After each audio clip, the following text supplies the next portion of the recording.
Muito obrigado, Sr. Presidente, Sr. Ministro. É hoje claro para todos os portugueses que o Governo falhou todas as previsões e que foi derrotado em todas as frentes da condução da política económica. Na frente da economia, nós estamos no terceiro ano consecutivo de recessão e no final deste ano teremos uma queda do PIB que será o dobro daquela que era prevista originalmente no programa.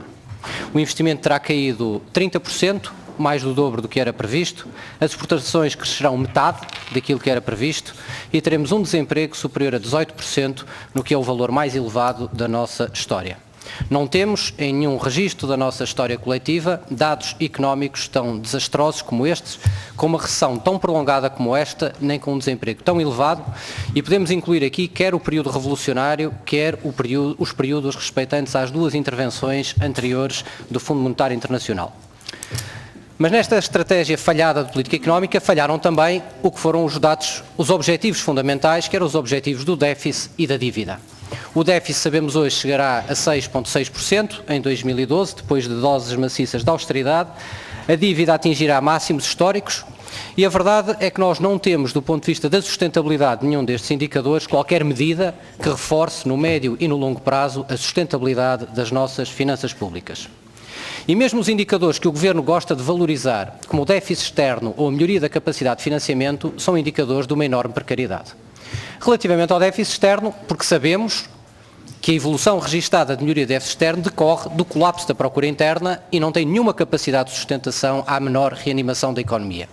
Do ponto de vista da frente do financiamento, sabemos, porque é uma evidência, que a deterioração da nossa capacidade de crescimento será totalmente insuscetível de criar confiança na capacidade de virmos a pagar a nossa dívida nas condições atuais.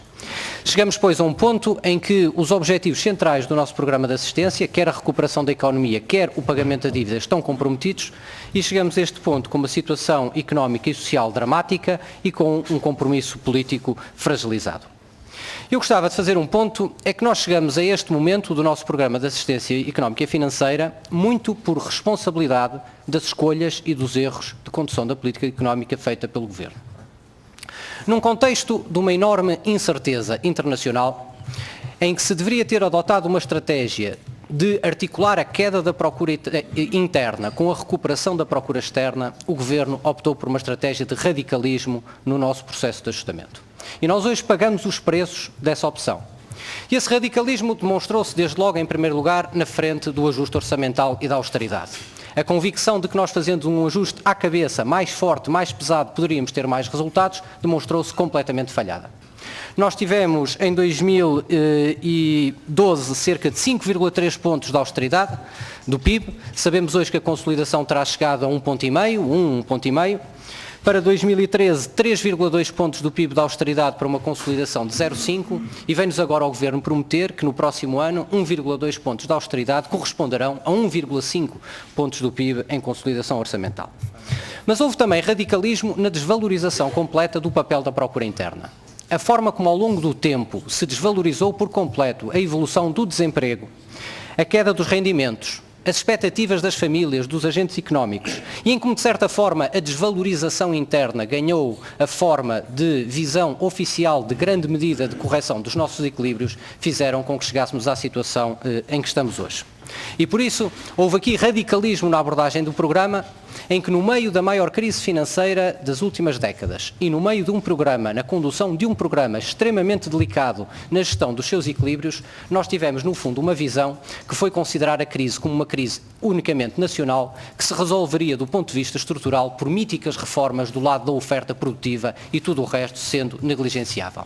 Sabemos hoje o resultado, como disse, é claro o falhanço desta condução desta política em todos os indicadores, temos o colapso da procura interna e da nossa economia a prosseguir e não temos hoje capacidade de ver na política que está a ser seguida qualquer rumo de futuro. Mas o pior, e este era o terceiro ponto que queria aqui fazer, é que o Governo continua a apostar nesta estratégia que falhou e numa estratégia que nos está a conduzir rumo ao desastre completo. E onde nós deveríamos ter tido, nesta sétima avaliação, uma inversão muito clara da estratégia que está a ser seguida, onde nós devíamos ter tido a estabilização da procura interna, onde devíamos ter tido a tranquilidade e a segurança aos agentes sobre os seus rendimentos futuros, onde devíamos ter tido sinais claros de apoio ao investimento, onde devíamos ter tido sinais claros de paragem com a política de austeridade, o que é que nós tivemos? O que é que nós vemos? Nós vemos exatamente a mesma estratégia a ser prosseguida exatamente nos mesmos termos. E por isso os compromissos que nós aqui temos hoje é que nós teremos mais austeridade para o futuro, não temos medidas de apoio do estímulo económico ao investimento e temos fundamentalmente a pura e completa incerteza para as famílias sobre qual vai ser o seu nível de rendimentos e a sua capacidade para gerir as suas economias durante os próximos anos. E é por esta razão que uma das conclusões mais importantes desta reunião que nós hoje aqui temos é o Sr. Ministro das Finanças esclarecer com toda a clareza aos portugueses quais são os cortes que vão ser realizados e aquilo que as famílias vão poder contar no próximo ano. Porque, com franqueza, não é sustentável, depois do colapso da procura interna que nós tivemos, com os níveis de desemprego que nós estamos, com a incerteza que as famílias têm, prosseguir exatamente da mesma forma. E por isso era essencial que o Ministro das Finanças esclarecesse aqui hoje se os 2 mil milhões de cortes que estão previstos, que o Governo se comprometeu na próxima avaliação a fazer, se vão concretizar, como disse o Dr. Marcos Mendes, num corte de 1.000 milhões de euros na Segurança Social, se sim, onde, como, de que forma, nas pensões, em prestações, se vamos ou não vamos ter despedimentos, sim, quantas pessoas, em que áreas, com que condições, com que efeitos sobre a política de rendimentos, quais vão ser as outras medidas que vão ser seguidas.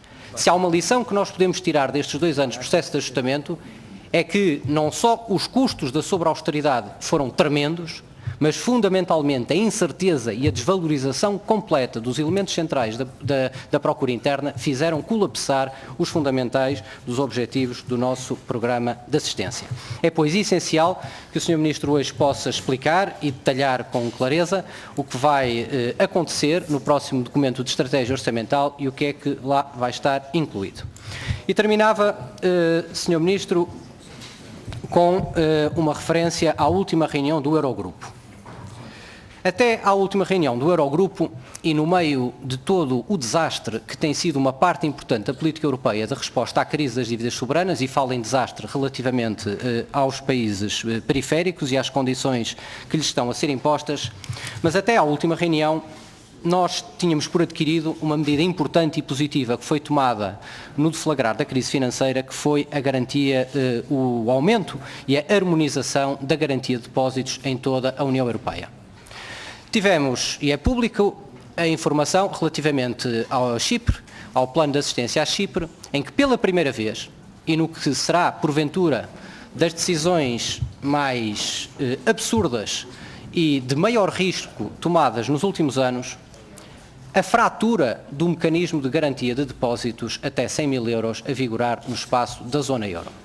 Ora, esta fratura põe toda a União em risco, esta fratura põe todo o sistema financeiro em risco, põe todos os países em risco, mas põe seguramente em risco os países mais vulneráveis, nomeadamente os países periféricos.